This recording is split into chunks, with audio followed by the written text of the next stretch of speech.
Perfect body, perfect face, memories of you hard to erase. This ain't working, we both know, and though it feels good, it's only physical. I wanna know you've been told that you need your body to hit it, man. Truth be told, I need your soul to speak to who I am. Oh yeah, yeah.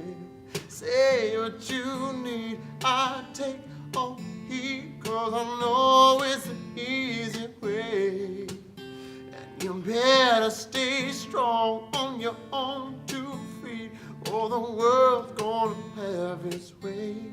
You can be beautiful. Don't try so hard. Just stay beautiful the way you are.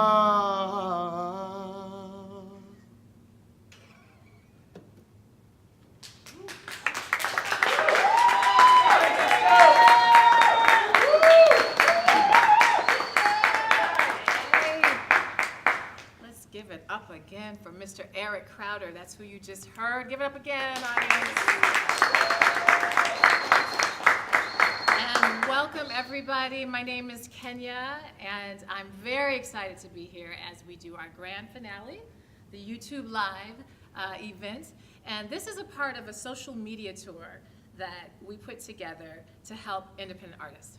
And the name of this whole tour is called Creating Crimson Conversations. And what we've been doing is inviting guests like Aryk Crowder and other amazing independent artists, as well as industry legends almost, to our conversations to try to help other artists improve their craft. So today, this is our finale. We have had Twitter parties, we have had Periscope chat events, and the Twitter parties we invited people like Lil Jon Roberts, who's drummer for Janet Jackson, Stevie Wonder. We've also had Deborah Bond, who is a singer, indie soul singer based on the East Coast. We had Shauna Tucker, who performs with Foreign Exchange, and Zoe, and a myriad of people who have been trying to contribute to this conversation of artistry and independent artistry and what we need to do to develop. So I am an artist myself. I have a huge passion for independent artists because I'm indie. I do soul and jazz music. I'm a singer-songwriter. And we decided to bring this all together at the end by inviting a myriad of independent artists as well as industry professional people. So I'm very, very excited about this. And without further ado, we're going to keep it moving because our first guest, now this is kind of iconic, guys. I don't know all of you who are into music, particularly soul, jazz, Chicago-based music, blues. This name should sound familiar to you. And we are very, very, very honored to have this gentleman be a part of our discussion today. And I can't wait to really interview him because he has supported my project. I have an album called My Own Skin, which exists in his store. The owner and founder of George's Music Room is here. And I think he's coming to the stage. So let's all give it up for Mr. George Daniels.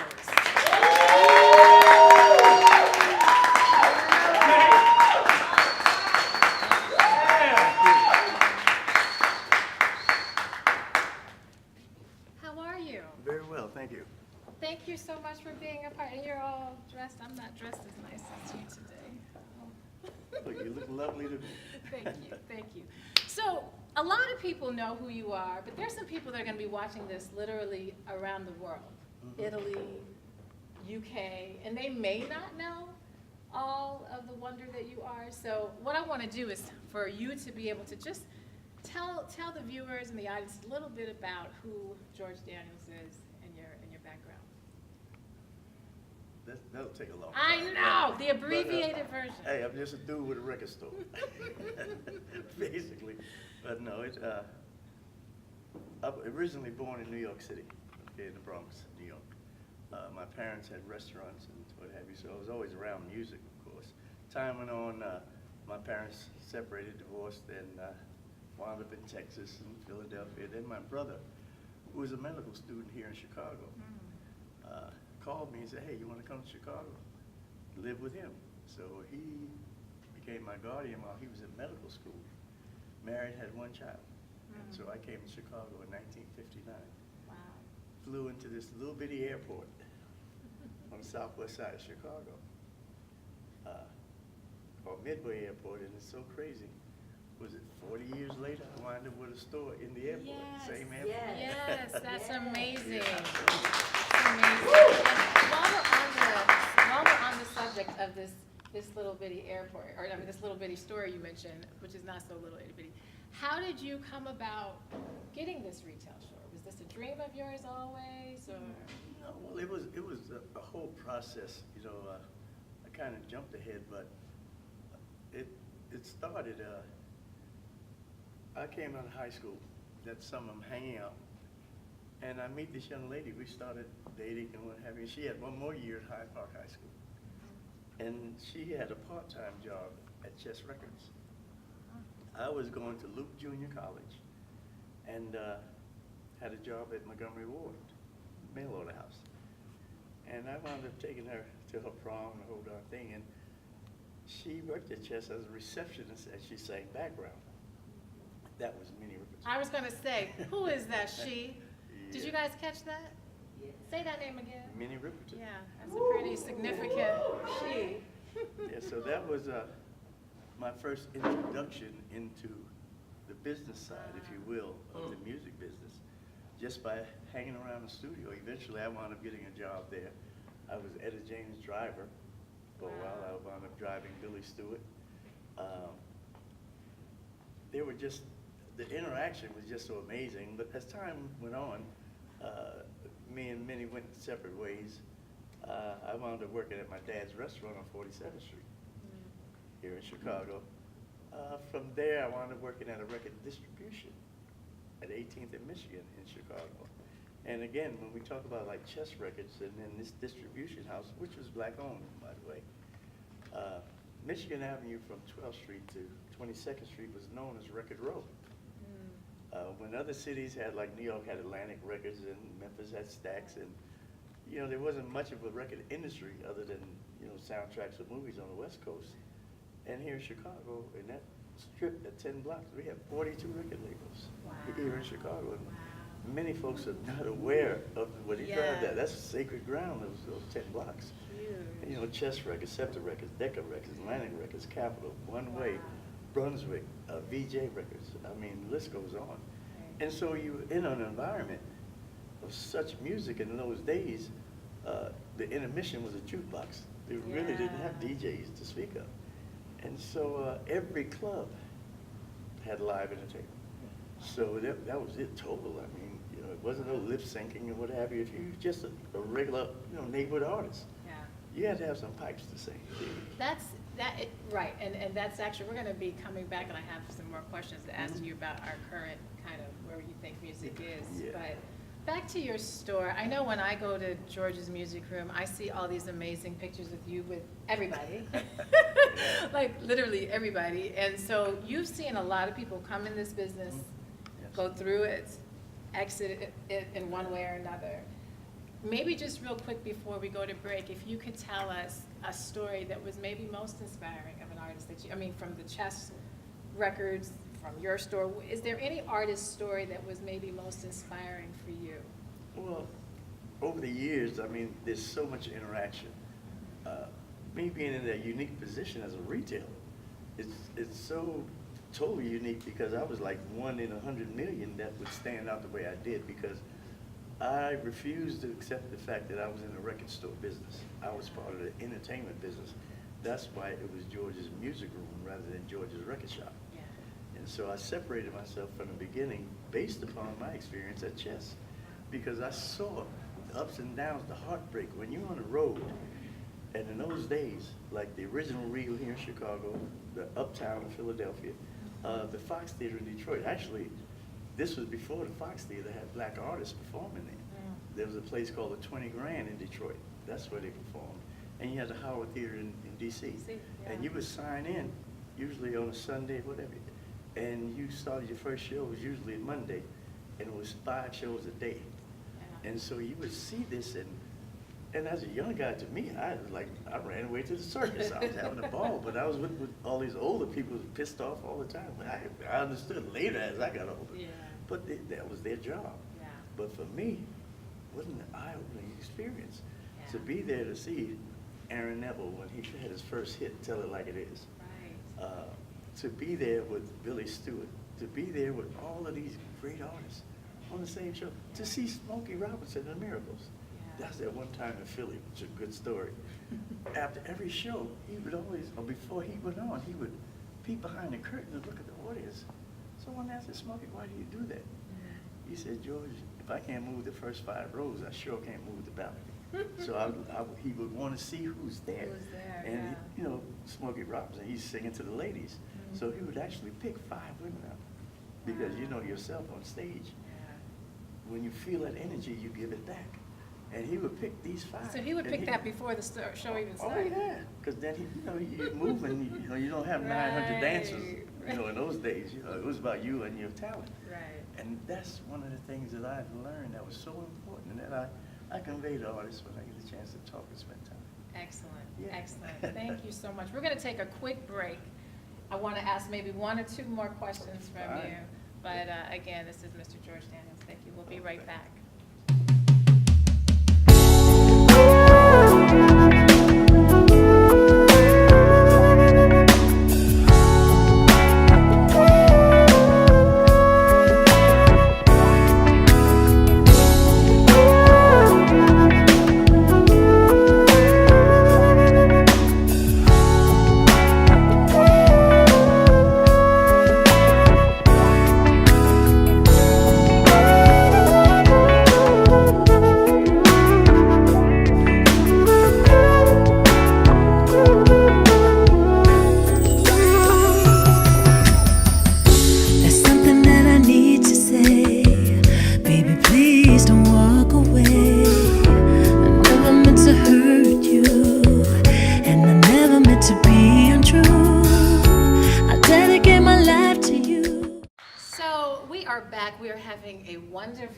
Conversation. Lots of history being told. So I hope everyone's paying close attention because you're hearing some really cool information.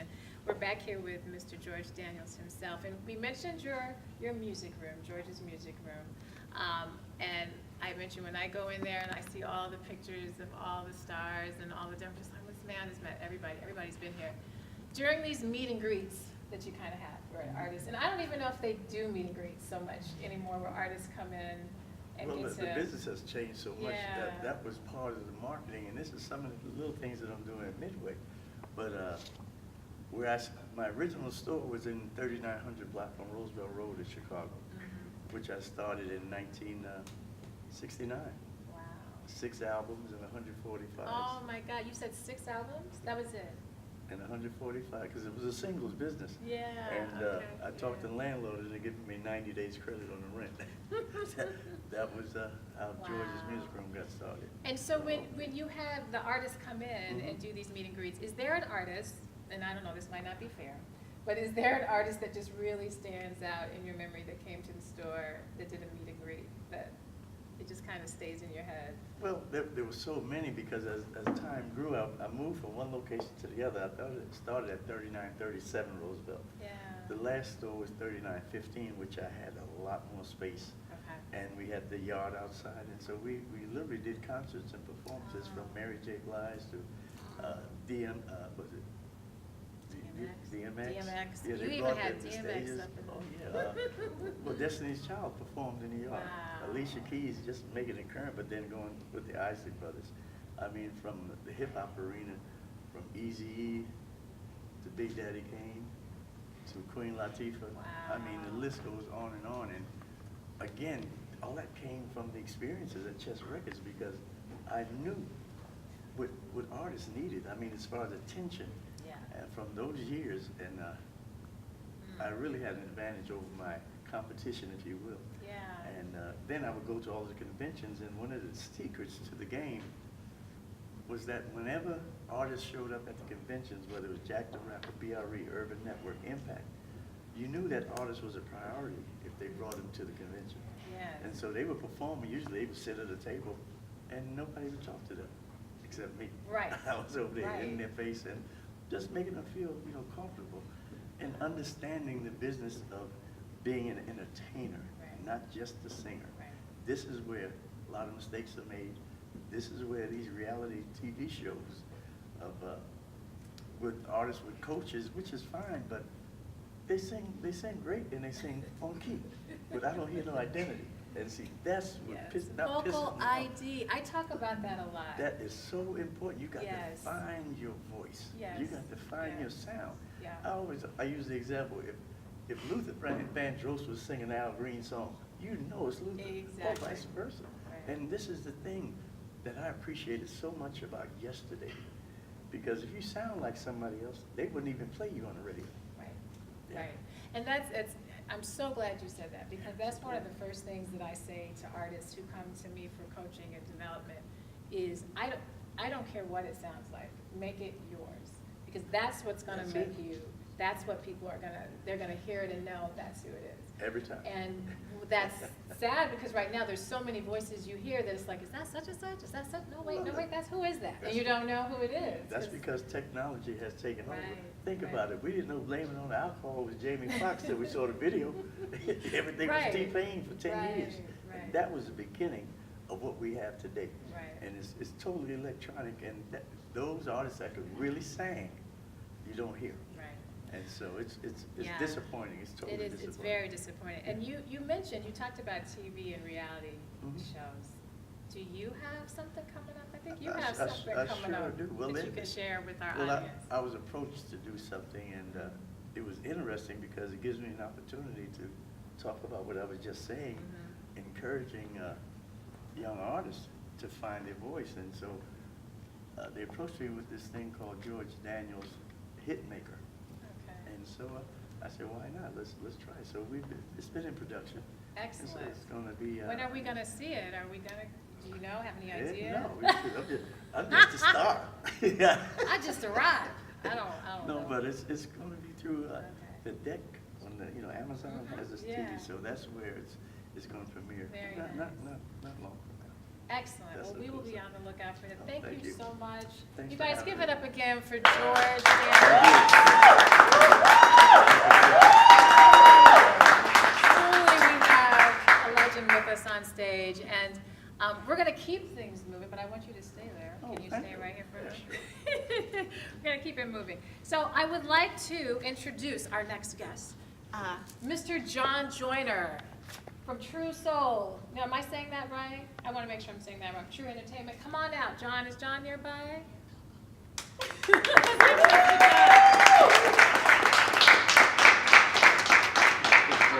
He's passing drinks. This is very informal, guys. My medication. This is medication.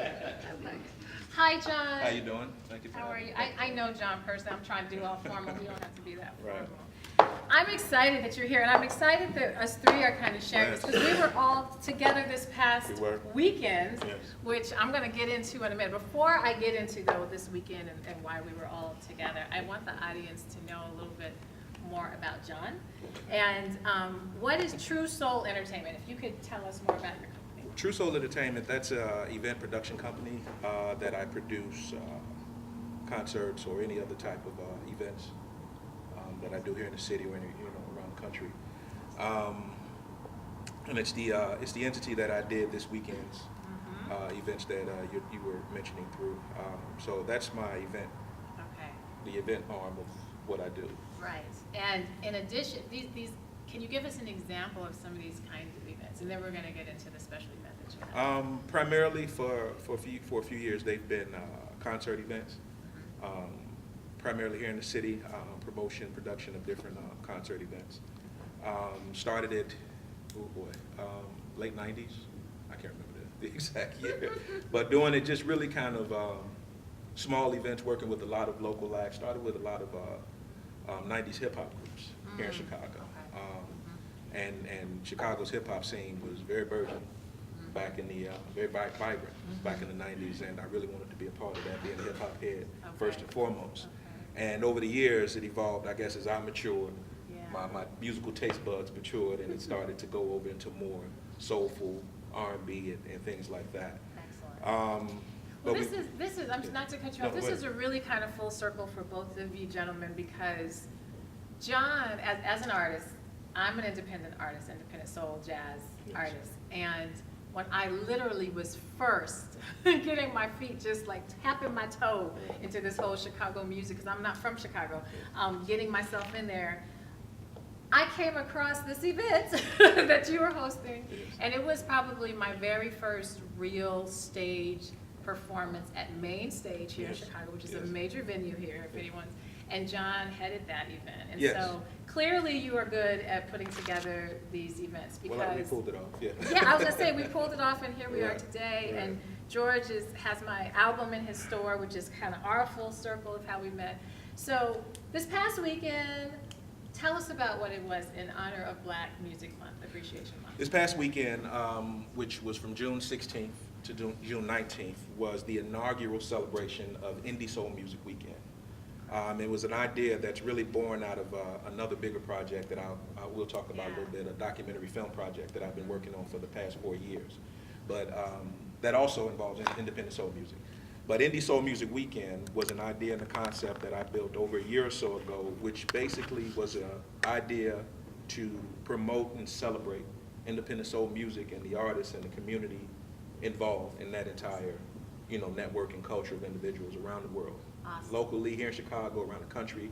So this first year, we had events here in Chicago, we had events in Atlanta, events in New York, online events and physical events happening, and other partners and stakeholders around the country who kind of embraced the idea. And we really just wanted to kind of plant our flag in it, as you will, to get the idea out and see whether or not it would be something that people would gravitate towards. And we really got a very, I'm really blessed by the response that we got. It was awesome, because especially the online community, Yes. because literally, I had the honor of participating on a panel with George Daniels, Yes. and discussing the state of Black music. And in addition to that, though, online and like on Facebook, people from literally, like you said, Yes. New York, Philly, Yes. Atlanta, were having different events and doing live, Facebook Live Yes. types of things. And one Yes. really, really cool thing, there's a gentleman named Daryl King in Philadelphia who put Yes. together this whole montage Yes. of all from independent, Yes. mostly independent, but a couple of mainstream soul Yeah, artists. Daryl King, Yeah. formerly of Sound of Market in Philly, one of the legendary record shops that unfortunately closed, but it was Right. such a pivotal spot, Right. particularly for independent artists to be able to get their music out on the market, just like George's Just like Music George, World right. is. Right. And I can't stress enough how important independent retailers are, independent music retailers are, Absolutely. to independent artists to have an opportunity to shop their music and get it out to the public. And I think there's a kindred understanding between independent retailers and those independent artists, understanding that kind of kindred understanding of what that drive and that struggle is. Right. And so there's already this connection where I think both sides embrace it, work together, and have for decades. Absolutely. So, so Daryl did an amazing job helping Yeah. to promote the artists and the music and things like that, as well as some other folks, George Littlejohn Yep. of Purpose Music Group out of New Yeah, York, New and York. Russell Johnson, Yeah. Kevin Harewood, a good friend and partner of mine, Ken Rye, here in Chicago, him and along with Sears and Kmart, who actually sponsored the panel you guys were on. Aryk Williams at the Silver Room, Ron Smith of Harmony in Life in Atlanta, and Rhonda Smith, who they did actually an Yes. online concert. Rhonda Thomas. Rhonda right? Thomas, I'm Yes. sorry, Yeah, Rhonda no, Thomas, Rhonda no, Thomas. that's okay. I got get some it, clips. Ron and Rhonda been got a lot together of so long, I'm Rhondas. thinking in one person, but yeah, so it was amazing. a Now, lot you're of amazing mentioning people. these different artists, and that kind of brings me to one of my last questions to you. And I just really think this is awesome, because as an artist, you want to be honored, but I'm also a big fan of Absolutely. music. So I follow a lot of people's music and support them just like anybody else would. Right. You have a documentary Yes, coming, yes. Which I'm really excited about. Yes. Could you tell us a little bit more about that? Yes, I would be glad to. The documentary, the title of it is called Undeniable, the story of the independent soul music movement. It's a passion project of mine that I've been working on since 2012, completely independent project. And basically, we're chronicling and telling the story of the independent soul music movement, the people involved, the stakeholders, the artists, the musicians, the publicists, the bloggers, all of the individuals of this modern independent soul music movement that kind of helped create and propel those artists and their music, and all the individuals that we just talked about, the music retailers, everybody involved in this amazing culture of music that's been kind of bubbling under the scene that unfortunately not enough people know about. Which is why I'm so excited to get this out here, Yes. because, and I've seen the trailer looks fantastic. Thank you. So if that's any indication of how the whole production's gonna be, congratulations. 'Cause Yes, it I'm looks looking really, forward to really it. We're hoping to finalize production at some point this year, and maybe next year get it out to the public and the people, Excellent. and hopefully give you guys an opportunity to see Yeah, what we've been maybe doing, we'll what we've have been to working on. feature it with Creative Crimson. I'm That would just be saying, great. I That don't would be know. great. Last question for you. Yes. What's next? Outside of that, because that's huge. Mhm. Yes, it is. Is there any other kind of events that your company or you individually coming up with? Along with the documentary, we actually are also working on a pilot television series. Okay. So where Undeniable tells the bigger story of independent soul, and it kind of tells that all-encompassing bigger story. This television series we're working on, which is called Indie Soul Journeys, that tells the individual artist story. So each episode would focus on an individual artist within Independent Soul. And we Excellent. had the wonderful, wonderful pleasure and blessing of working with Mr. Aryk Roberson on a pilot episode. And of course, anybody that knows Aryk knows he's referred to as the quote-unquote king Right. of independent soul music. Because he's who really showed. Yes. I would say between him and maybe Lettucey being kind of the queen, because that's how she Yes. kind of got things Yes, rolling. Was yes, all out there in independent. Oakland on the Yeah. West Coast, Yeah, definitely was yeah. grinding, doing her thing. Yeah. Those are really some of the pivotal artists who really Right. kind of laid a blueprint, if you will, Absolutely. for how independent artists can create a presence for themselves in the marketplace outside. Of course, Legacy went on to do other things and sign with Right. Verve and Right. things like that. Right. But it was through her independent presence Exactly. and that grind that And she that put in on following. that level. Right. And her and some other artists like, of course, Ndambi Yeah. and I think Navasha Daya is just another with Navasha. Fertile Ground out of Yeah. Baltimore, what Yeah. they did in the mid to late 90s, just creating this blueprint that at the time, it was something that artists did because they had to. Right. But now it's become the chosen path for a lot of artists where they've seen these other artists kind of lay out a trail. Right. And they recognize, well, maybe I don't need to worry about getting signed or going this route or that route. Maybe I can create this music, this art, and present it to the world my own way. Right. So yeah. It's so important, and while we're talking about independent artists, we're going to bring the fantastic guitarist that you guys heard at the beginning of our broadcast, Mr. Aryk Crowder. We're going to ask Aryk to come and join. We have a seat just for Okay, you. Come we'll on do over. Thank you, John, so much. Thank you Stay for on having me. stage, stay on Thank you stage. for Give it up having me. again Thank for you. John Joyner. And because we were talking about independent artists, soul artists, here in Chicago, we've got some amazing artists that I think are like really indie underground that people may not be familiar with, but God knows they need to be. And so Aryk is one. I have been a fan, honestly. I think I saw you for the first time years ago with Nola Ade, who we'll talk about a little bit later. You guys were on a combined show, and I actually went Yeah. to see Nola, but you were one of the acts. I was like, who is this dude? Okay, I remember that show. I know what you're talking about. So I've been following you and kind of trying to see what all you're doing. So can you tell our audience a little bit about you and your music? Oh, I don't even know where to start with it. That's it. It is a long question. And we'll keep it. We'll say how. We'll try to break it up. How'd you get started doing I this? started when I was a teenager. My mom was a singer. She sang in a country band, like doing covers and stuff, playing in bars and whatnot in the early 90s. And so I was always around like practice spaces, and I just thought guitars were really cool. And so just asked for one, and after enough asking, I finally got one, noodled around with it for about a year before my parents stuck me in a little bit of guitar lessons. And after like 6-8 months of guitar lessons, the whole point I wanted to play was I wanted to be able to create. I didn't really care to learn other artists' songs. I wanted to be able to write my own stuff. And so once I kind of felt like, all right, I know enough chords, I can go make a band. So me and Buddy just started making bands and started making music. And things just kind of like evolved from there. Learning more, writing more, doing more, meeting more people, and it just basically just expanded from that. What would you say at this point, since you've been doing it for a minute now, Right. what inspires you? What kind of keeps you motivated to stay, especially as an independent artist? I mean, I can't really say it's going to be the same thing every day. Sometimes, you're inspired to create. Sometimes you're just inspired to play. So, sometimes it's hearing new music, like, hearing a new song, like, oh, that's great. I like that sound. I want to recreate that sound. I like that guy's vocals. Like, for me, what started me as a singer, like, I started playing guitar far before I started singing. I was really shy, didn't care to sing. But as a friend of mine who heard me singing at my house, just noodling around on stuff, he said, you should go do that.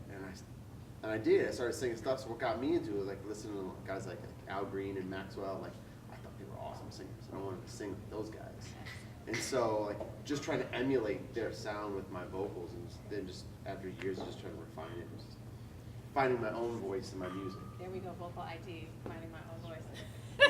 I'm really big on that. I'm so big on that. I'm making sure you stand out because that's what's going to make people remember you. I have one more kind of question for you. You are on a tour. I was. I just got off like a week ago. Okay, so, Yeah. and I think a lot of times when people hear tour, they think you just magically pop up on the stage and arrive at some They don't cities. realize like all the office hours that go into making that happen. And again, creating Crimson, we're all about trying to educate people and let people know, could you just maybe tell some lessons that you learned on putting on your own tour? And I don't know if this was your first tour or not, but what are some kind of just maybe 2 or 3 take-homes that you learned? One is you have to be patient. Especially as an independent artist, I'm just now getting my feet wet with touring. I've been like getting out doing like 3 to 5 day hits here and there, and so, I try not to get over my head. And so I've heard so many stories of like artists going on. I think we have this big dream. Touring is like this, amazing, glorious thing. It's amazing. You go play shows. Well, what happens? You don't play, and you go book this show, and you don't know what's gonna happen. You show up and there's nobody there, and you're playing the Grasshopper's Church. So you really got to think about, as an independent artist, I have to think about like, all right, I want to go play Louisville, right? So why do I want to go play Louisville? Well, I've started looking at why I want to be there. What's going to be advantageous for me? And so what's really awesome about social media, especially like things like Facebook, you can get the metrics of where your fans are, who's clicking what's seeing, especially with like a lot of the digital music stuff too. You see where people are buying your music, see where people are streaming your music. So you kind of get an idea of like, all right, maybe I can go Louisville. I'm getting some good numbers out of there. Very good tip. And Very good tip that you're saying. Right, and so for me, it's like now my next step after that is going to be like, all right, what's going to be appropriate size venue? I got to start looking at venues. I can't just like, oh, this is a great venue. It's got great rapport. Well, it's a 500 seat room. Right. I have no business. And going grasshoppers playing that. look really small in that. Yeah. But those are excellent tips, and I wish we had all day to go on and on, but I want to so make sure in-depth. it is in depth, and we will continue to talk because I think you've got some really good information, particularly just what you said about understanding where your fans really are and not what you maybe in your mind think. And that's a hard concept to get down to, is understanding where your fans really are. And it's like when you first start doing it, you're going to make a lot of mistakes, and I think you have to be comfortable with making those mistakes. Absolutely. If you're gonna beat yourself up about like, oh, I didn't play anybody this shows, nobody this tour, it's gonna beat you up. It's just like a business. When you open your doors, people aren't pounding down your doors to come down and buy your product first. You've got to get that word out there. And with so many independent artists, there's so many routes for musicians to get their stuff out. There's a lot of art out there. So, You are so right. And that whole making mistakes, I as an artist, constantly making mistakes, but you learn from them. Well, thank you, Aryk. Thank you, George Daniels. Thank you, John Joyner, you guys for joining me on the stage. We're going to keep it going. We're going to take a small break, and we'll be back.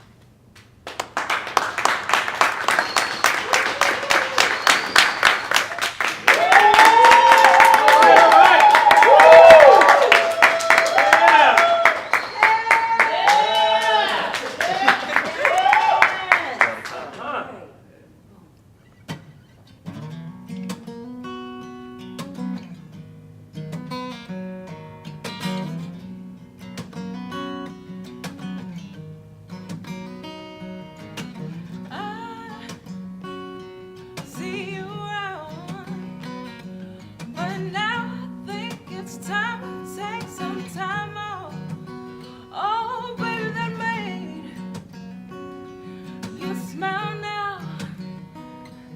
I know that you've been running for a while now. Don't run, I got a lot to lose. I know you fear that love is in the air. Don't move, I got so much for you. And if you walk away, it won't be fair. No, no. Can I keep you in mind? Can I, oh, can I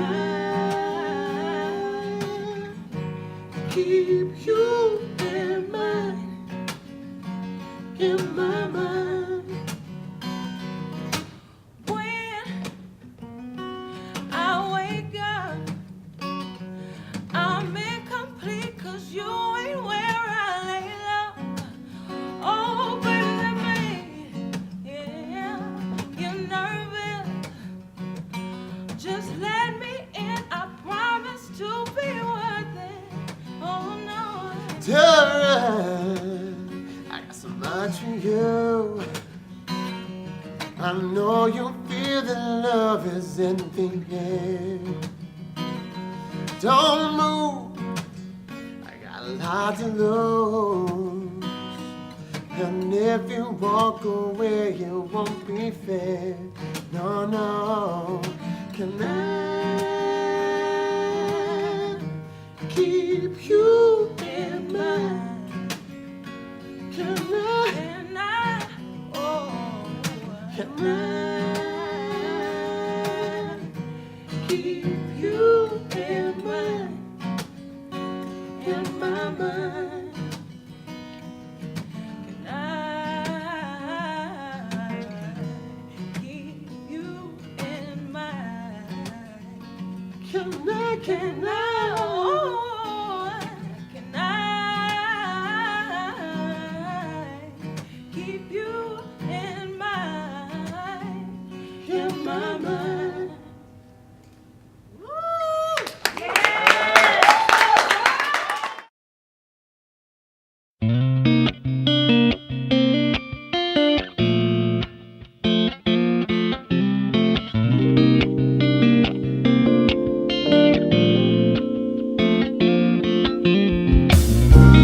Oh, mother, didn't you tell your sons and daughters you love them?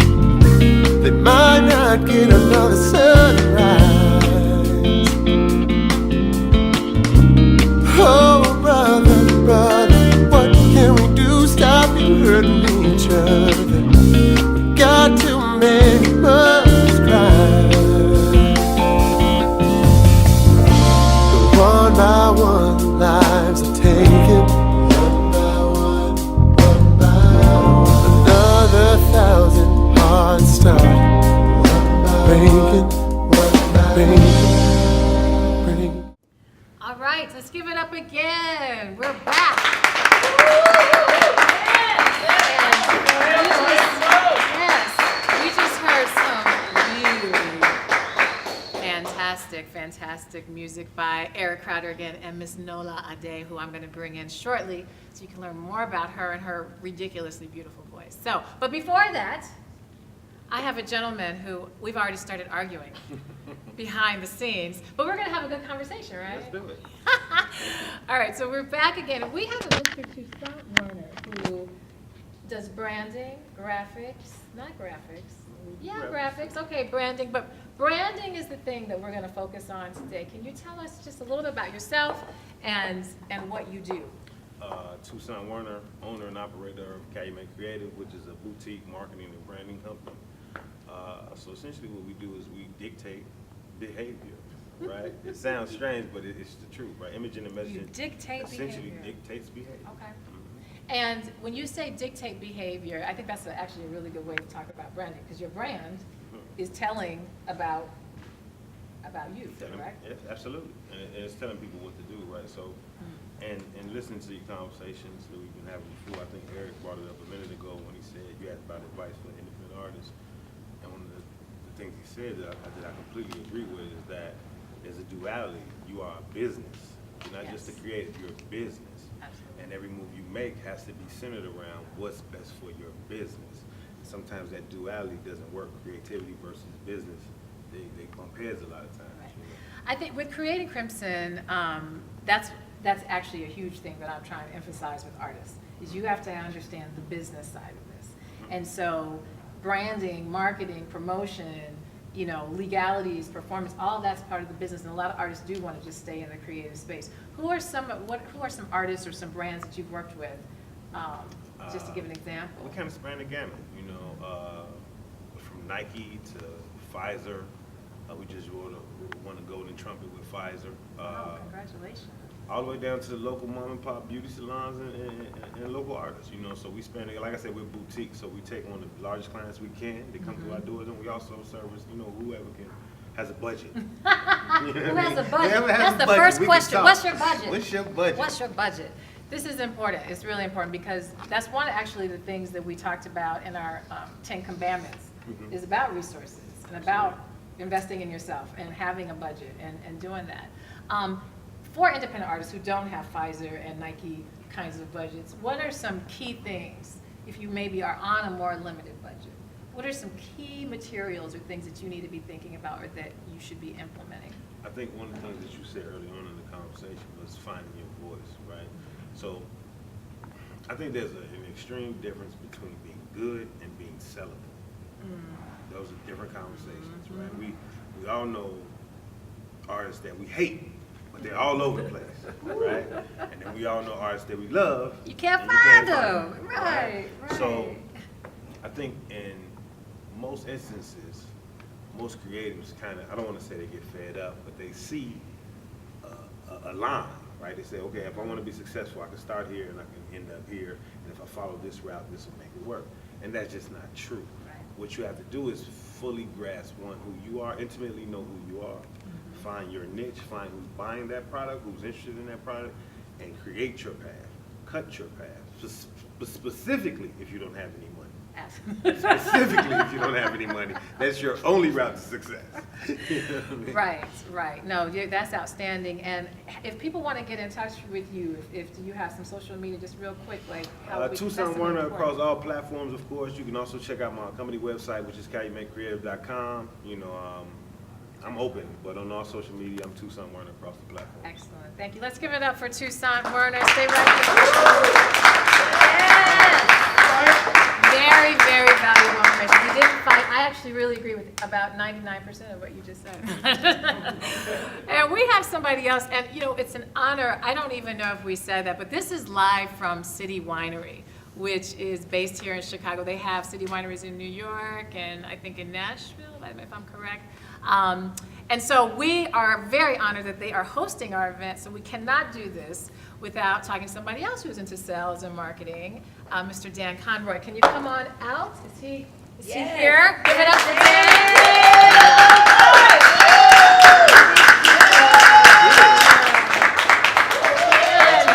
Oh, thank you for having us. I mean, this is an amazing venue. I've come to many, many shows here. And to be able to host our event here is an honor and a privilege, and so you guys do great work, so thank you. Thank you so much. Appreciate that. Yeah, and I want people to get to know just a little bit more about, I guess, your role here and who you are, what position you play here. Sure. Well, I'm the marketing director here, and I'm relatively new to the job, but I've been at City Winery Chicago since we opened, which was about 4 years ago. Oh, okay. Great. And doing this job, what are some things, what's a day like with Dan? Like, what are some of the key things you have to do in your position? Well, we have a lot going on here at City Winery, so the day can be very varied. We're a working winery, we're a restaurant, and of course, as you can see, we're a concert venue, and we have concerts just about every night of the week.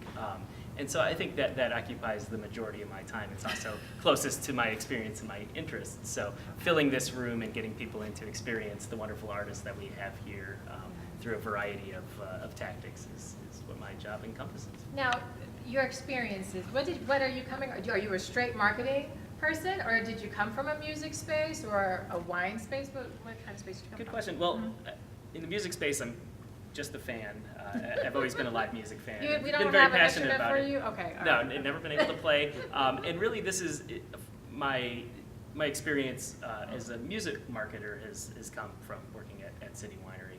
I worked at an advertising firm previously and kind of learned the tactics of marketing and promotion and branding there, and was able to take that to City Winery. Excellent, excellent. Well, I think that you guys, your brand is strong. It's very, very strong. I think that people, when they hear that shows are here, that means we're at another caliber. And I guess, what are maybe some advice would you give to artists, or just in general, in terms of branding and marketing?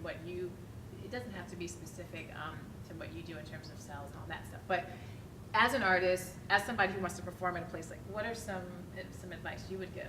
Absolutely. Well, I think Toussaint and Aryk made some good points about starting with the brand strategy and how to develop that. And I think, as an artist who's developing, I think you have to take that step back and identify who you are and who you want to reach, and how you're going to do that. So the strategy of that, which sometimes it all happens so quickly, and you really, as an artist, you're a performer, and that's first and foremost. But to kind of think of it more from a business standpoint, or even just how you're going to get your art to people, I think is crucial. And starting that early and realizing who you want to reach, and then figuring out how you can do that, and making it happen.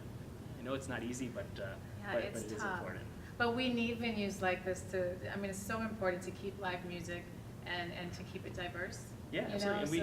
And you guys do a really good job of that. We pride ourselves on that. We want this room to be welcoming and to provide entertainment across all genres. We do comedy, we do rock and classic rock and folk and world music and R&B and hip hop. We have Tilda Kweli coming in a couple weeks, and I think that's what keeps this room exciting. It's really flexible. And the food's good. And the wine's good. And the First and wine's foremost, good. we're a winery, Yeah. and this is a really comfortable room where you can come and sit and be comfortable during the show. Whereas other venues you stand and it may be crowded and so I think there's a different concept here with this venue, and I think it works really well for a lot of artists and for the fans. And we just want people to come and have a great night out enjoying live music here. Excellent. Thank you so much, Thank Dan. you. I appreciate Really it. Give it up again for Dan.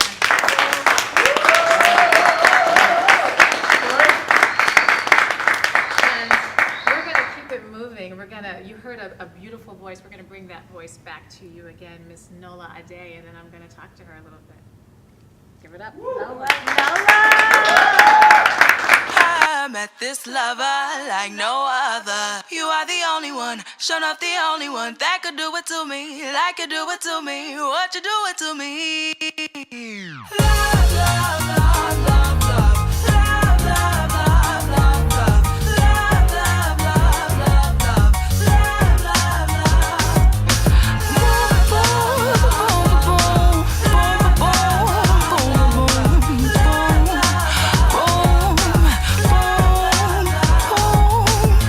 What's the meaning of this?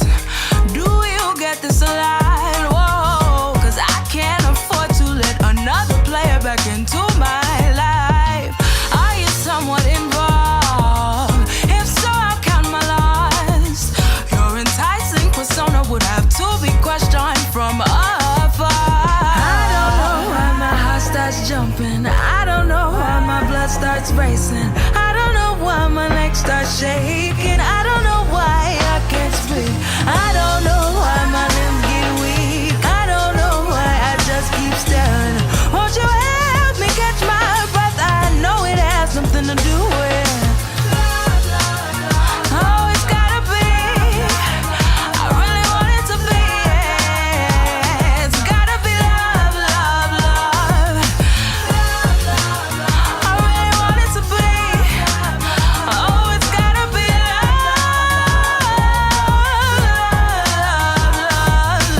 Oh, how I love your style. It really drives me wild. Oh, your smile, your touch, your finesse. You're too much, you've got this in a bag. Can you sense how I feel? You got me thinking too much. I'm off on cloud nine, your cologne's got me high. This bag goes the mile. I don't know why my heart starts jumping. I don't know why my blood starts racing. I don't know why my legs start shaking. I don't know why I can't speak. I don't know why my limbs get weak. I don't know why I just keep staring. Won't you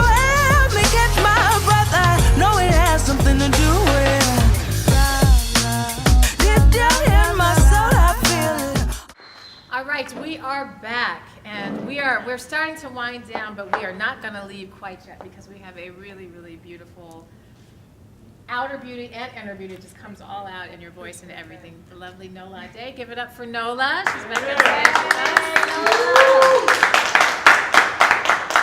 And I'm going to cheat. I know Nola a little bit. So I'm not going to look at my cards, but so much Nola. But welcome to our stage. And absolutely. I'm so excited that you're able to come and perform with Aryk. Which I am going to plug a show you guys have coming. But before we get to that, in case there are some people watching and they have no idea, can you tell them a little bit about who you are and what you do as an artist? Sure. Well, my name is Nola Ade. I was born and raised in Chicago, Illinois. I'm a first-generation Nigerian American here in the States. Yeah, I've been pretty much singing since I was in the 2nd grade. Didn't really start as myself, like getting out there until after college. But really? Yeah, really. Yeah, I just did like little talent shows here and there. And I was performing like in the black chorus and things like that when I was in college. But outside of that, yeah, that's me. I call my music soul pop. I was going to say, you have a really unique sound, and we've been talking a lot about vocal ID. And that's another reason why I love you, because when I hear your stuff, I know. I'm like, that's Nola. And that's so good. And so on top of it being good, we can pick you out, which is important. But now you're a musician, but you have some education in another space. You're an attorney? Yes. Yes. Okay, so that's it. Great. I love meeting particularly black women who are in these careers that maybe people don't always expect us to be in. And then we also are creative selves. For sure. And so can you tell us a little bit about, I guess, what has led, are you still doing, law, or are you full here, or, how did that gap get bridged? Well, every now and then, I still do. I obviously read my own contracts. I draft contracts for some people. Did you hear that? She can read her own contracts. Jesus. Yeah. I draft contracts for people every now and then. I read like my other, people that I know every now and then. But I'm not practicing at a law office or anything like that. Okay. I know that I wanted to do something in entertainment. This was before I still even was out there as Nola, right? Okay. So I know I wanted to do something that still was in the realm of entertainment, but I wanted to do something behind the scenes as well. So yeah, I just went to law school. Wow, and you've interned for Russell Simmons. I'm looking here, Yeah. right? Wow. Yeah, at his company in New York, awesome. NYC. That was the summer of 2012 when I was still in school. Excellent. Yeah, it was fun. It was an exciting And experience. has that experience, or any of those experiences, how have they affected you today? Definitely. I definitely learned from every experience that I've come in contact with, that I've had. I know for a fact that when I worked with Russell Simmons and the entire company, Rush Communications is the name of the company. Yeah. It definitely opened my eyes to a lot of what happened behind the scenes. Yeah. Of artists, the industry, the entertainment industry. Which is so important because if you just have the legal part of it, Yeah. yes, the contracts, but you need to know the music industry. Yeah, and it was cool because yeah. I got to meet so many different people in different realms of entertainment. So it's cool. So we see the development as an attorney, the development as an artist as well. Now this is kind of how we know each other. We share the same vocal coach. Yes. Yes, Miss Lyndia Johnson, who is based now in LA, but she used to be based here in Chicago and LA, and we have an upcoming workshop with Lyndia, so I'm excited. But that's our connection. What do you do for your voice? To take care of the voice? Because I think this is another thing. We haven't talked so much about the craft. We talked more about the business, which is huge.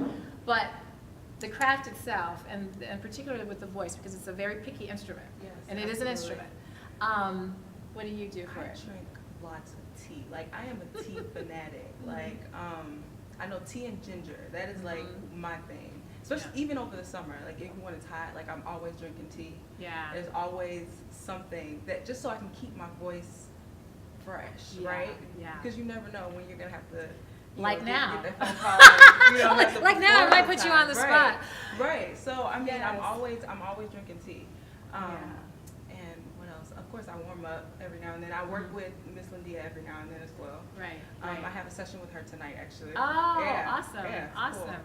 Well, I could go on and on because you have a project though, and I want people. Okay, it's so funny. I've been actually passing along your project to people, Thank you.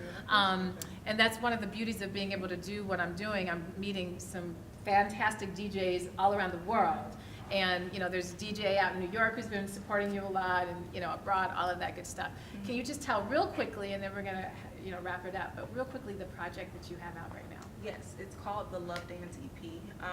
It's basically a love story, right? So it's like it's a story. It's a 7-song EP, and it takes you through the ups and downs of love, right? So my perspective, my positive outlook on love is definitely showcased in the EP, on the EP especially, and even through the sad times, whatever. Of course, you're gonna get sometimes that you're not all the way happy with your love experience. I mean, I feel like we've all experienced, that, but even that is looked at in a positive light. So yeah, it's just It's a fantastic EP. I highly recommend. They can get it on iTunes, Yes. Amazon, everywhere music Love is, Dance. is Yes. And can I get it from your website? Yes, What's your absolutely. My website is nolaade.com. Nola like New Orleans, Ade, ADE.com. Yeah. Excellent.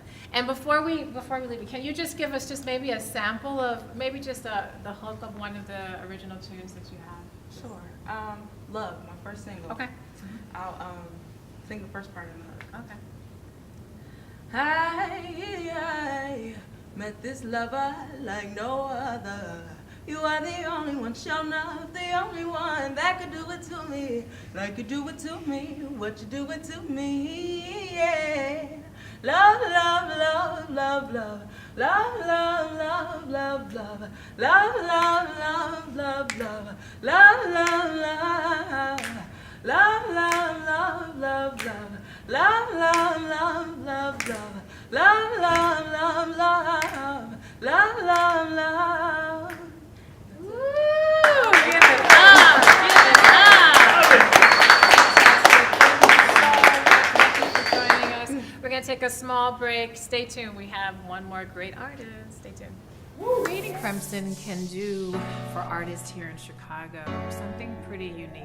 I am the primary coach, and I literally sit down and evaluate and interview every client to hear exactly where they are. I am referred to as M. Celeste. That is my stage name. I am a singer-songwriter. I am an inspirational / Christian artist, and I play piano, I sing, and I also write.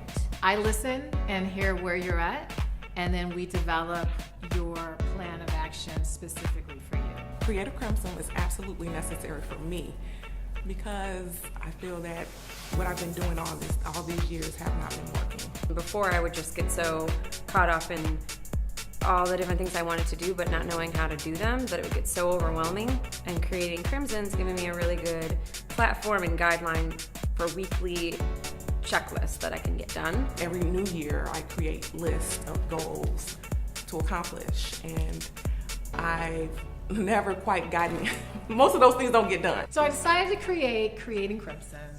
This kind of funny story. I'm a mom. I was a teacher. I was a therapist. I'm a natural, I'll help you. I'm a helper. And so as I was doing more and more things and getting more and more accomplishments and videos made and all of this, people are like, how are you doing this? What are you doing? I'm sitting up talking on the phone for like hours to people, like going through, well, try this and think about this and this is what I did and have you ever talked to this person? And at the end of the conversations, people would be like, wow. Prior to Creating Crimson, I was all over the place. I really didn't even have music on my radar because I just didn't have time for it. Really, the accountability is really what I need, and be given that actual direction on what I should do next. That's something that Creating Crimson can help me focus on, just kind of streamline what path I need to be on.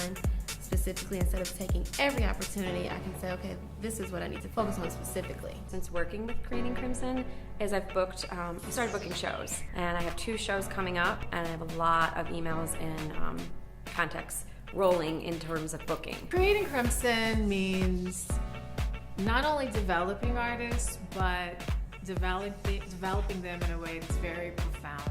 Crimson is a deep red color. It's a unique red color. It's not just average. And so the idea is I don't want artists to feel just average. I want them to be their best. Kenya herself is just so good at pulling out of you what's in there already.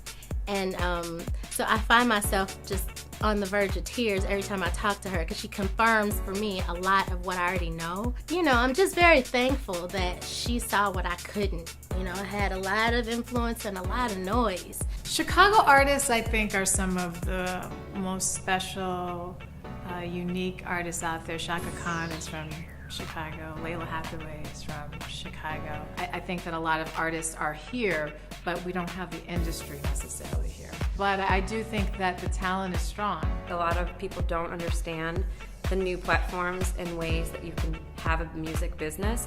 Like all businesses, be an entrepreneur, but your product could be music. I feel like in the music industry we can see a lot of mocking, and it's very important that artists be individuals and be unique and have their own identity.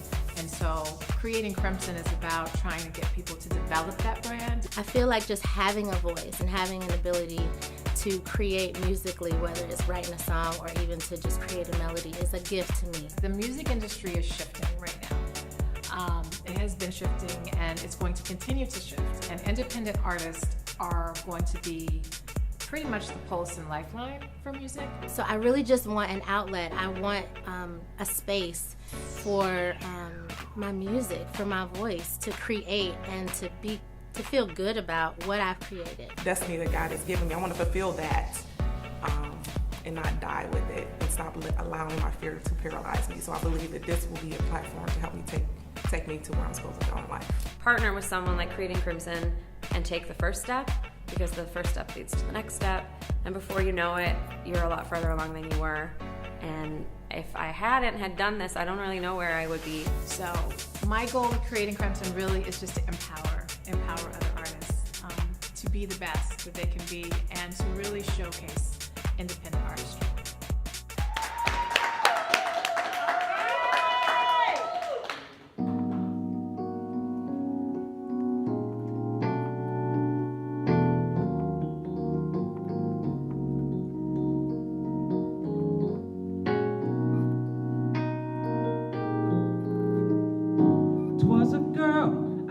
One day, her name was Dorian from Alaska.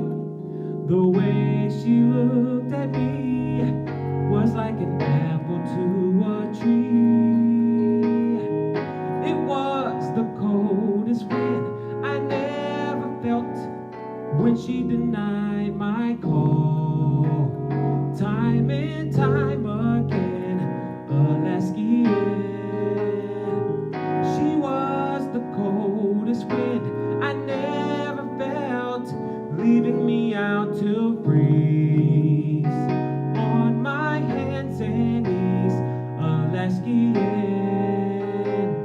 Saturday on the 8th of May, location 626 South Racine. I kindly shook her hand before the 19-year-old ran. When I called, she answered twice before she pushed in a new direction. The wind is on the rise behind those phony light brown eyes.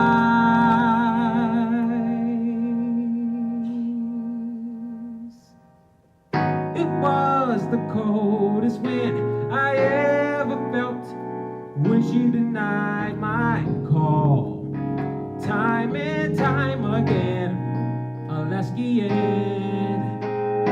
She was the coldest wind I never felt, leaving me out to freeze. On my hands and knees, Alaskian.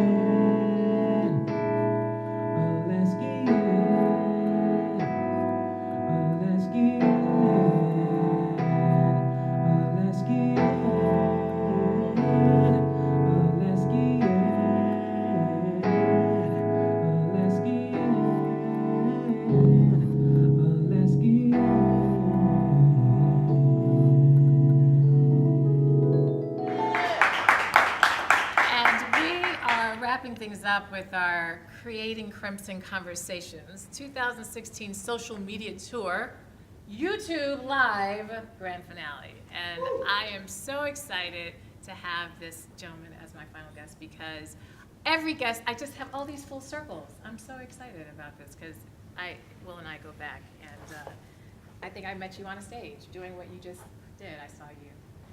Yeah, Yes. kind of like that. But so that the world can know a little bit more, I want you to know, we mentioned we've been doing these series of social media things, and so we had Twitter parties. And Will was actually one of our guests and was giving advice on anything and everything. And those of you who, if you don't know William, he's absolutely hilarious. Okay, now he's talented, but look at him. Look at, he's trying, you see how he's trying to be calm? But he's actually really, really funny. And you see that? Right. Serious face. But he's hilarious. And you're not only hilarious in person, but on social media, you're hilarious. And so I really wanted you to be a part of that because you're very engaged in that. Why did you accept when I came to you? Why did you want to participate in a Twitter party? Twitter party just sounded like exactly what it is, a Twitter party. I like to spend time on Twitter, doing what I do on Twitter, tweeting and looking at people's tweets. So I figured it was a way for me to be constructive and be productive also in the conversation of being an indie artist and just being one who's in the entertainment spectrum. It's good to share ideas among other artists and to collaborate ideas as well as just creativity, you know what I mean? So it was a very spirited event. I never done anything like it. And I will say for the record, it was an exercise to keep up with every single thing happening on the timeline. It's like, question number 1, question 2, question 3, all right. How you do this, how you do that? All right. So, I mean, it was a workout. It put my Twitter skills to the test. And you know what? The audience doesn't see it. I mean, they're just chiming in. So, yeah, behind the scenes, it's kind of like a production team behind the stage. Yeah, they don't see the beats of sweat coming down your face. Right. It's like, oh, how do you do this? How you do that? And then, you just hope for the best. Right. So Well, social media is very important, particularly for indie artists. And what would you say, because you are active on social media, and I don't know if some of that is just for fun, but some of that may be strategy, what kind of, just quickly, maybe 2 or 3 tips you would give maybe to artists, indie artists who need to use social media? What would you say to do? How would you say for them to use it? Well, this is a great question because I've been chomping at the bit to answer this, even though I didn't know you were going to answer He the didn't, question. We didn't rehearse this, we but didn't. for the record. So I talk about this all the time with other friends of mine who are also artists, and they say, well, Will, how do you plot out what you post, and how do you get so many interactions? How do you get people to engage what you do?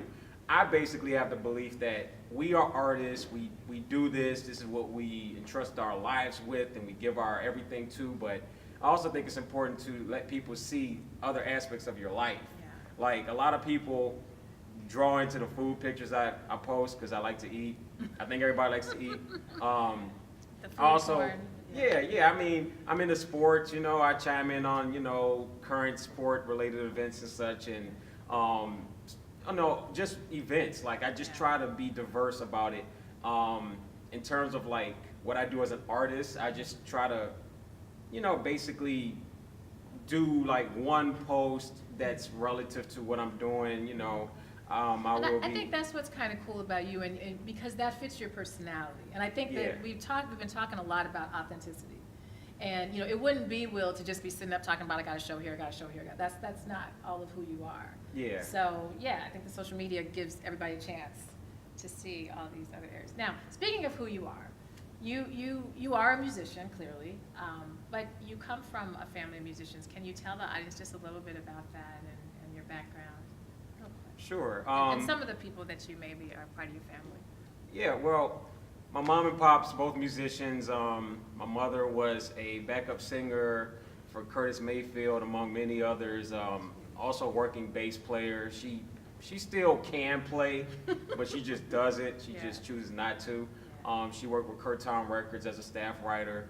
My father, when my father was alive, he was a drummer, worked with many artists on the scene, but he was with a band called Weapons of Peace, which was one of the first bands on the Playboy record label when Playboy was based here in Chicago.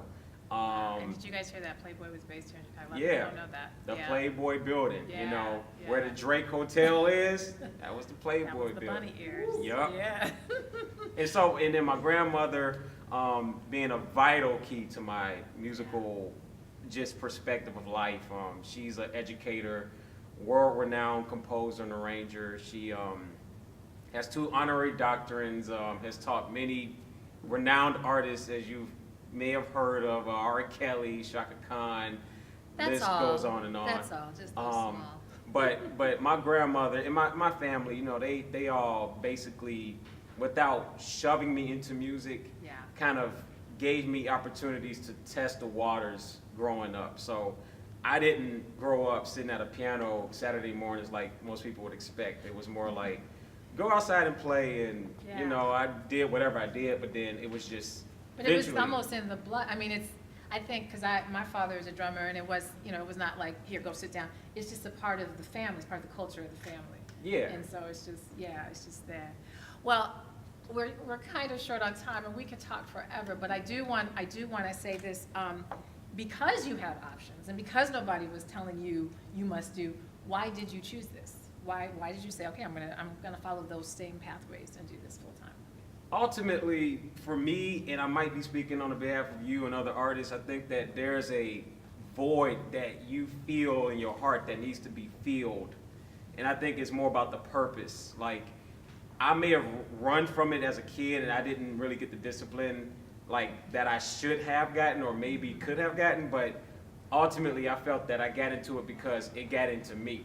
It was like one of those things where I'm listening to music, I'm like, it would be cool if this was included in the spectrum of music. Absolutely. So everybody's perspective is key, and their purpose and their perspective is why they do it, and that's more or less why I do it. I couldn't have said it better. It got into you, because I it's a gift, and you can run from it if you wanted to. Yep. But when it's placed, it's gonna keep following you. It's like a mosquito in the summertime. It will yes. find you, Try to swipe. it will bite you in your It eyelid. bites you, and then you got this bump. No, I'm just like. Yep. You're awesome. Thank you so much. Thank you. Guys, give it up again for Will Kurk. Give it up.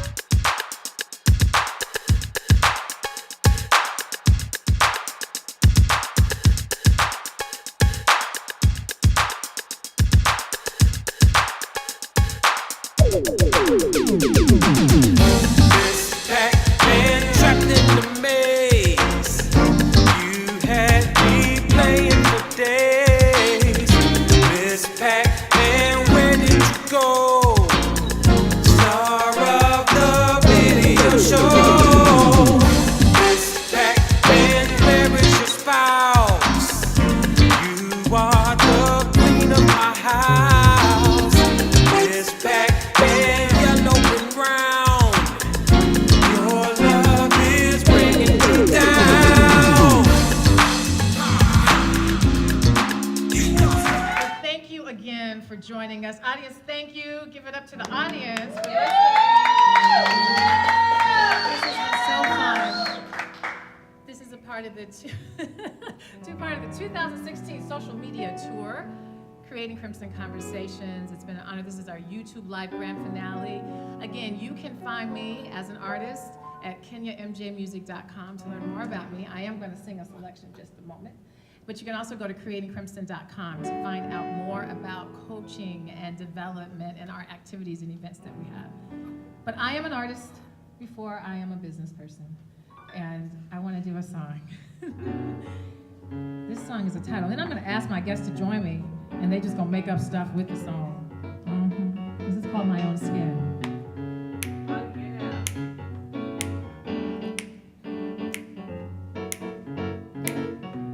Sitting alone, reflecting how yesterday my life was full of so much pain, questioning, never believing I could design a life worth new meaning. But now I'm feeling fine. Inside I shine in my own ray of light. Breathe a new me, so much to see.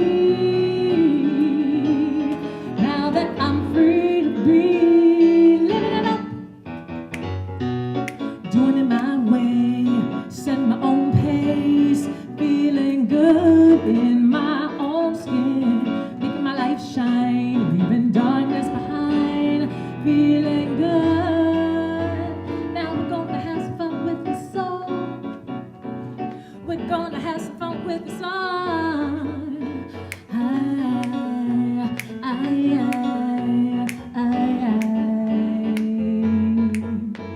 I'm feeling good in my own. Can you just say that? Here we go. Okay. Feeling good in my own. All right. Feeling good in my own. I'm gonna let some other people get this. We only have one mic. Yeah, give us some. Give us some. Yeah. In my own. Yeah.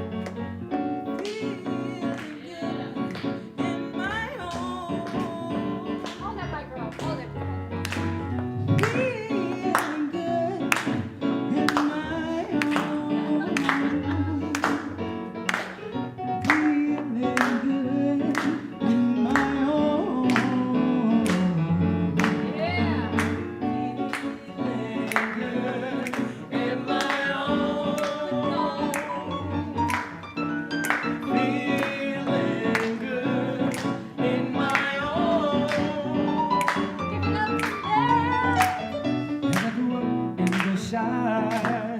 Turn the pages of my life, and I'm feeling good in my own.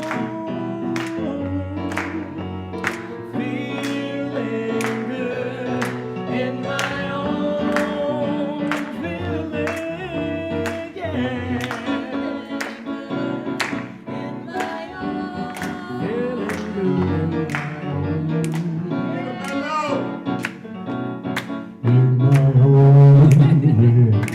I'm feeling good, yeah. I'm feeling good and oh yeah, feeling good, hey, yeah, yeah. Feeling good in my own, I'm feeling, yeah. I'm feeling good, baby, don't you know, I'm feeling good, baby.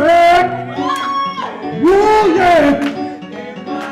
I want to put it inside your mind that I'm feeling good in my, oh, come on, Aryk, give us a moment, come on.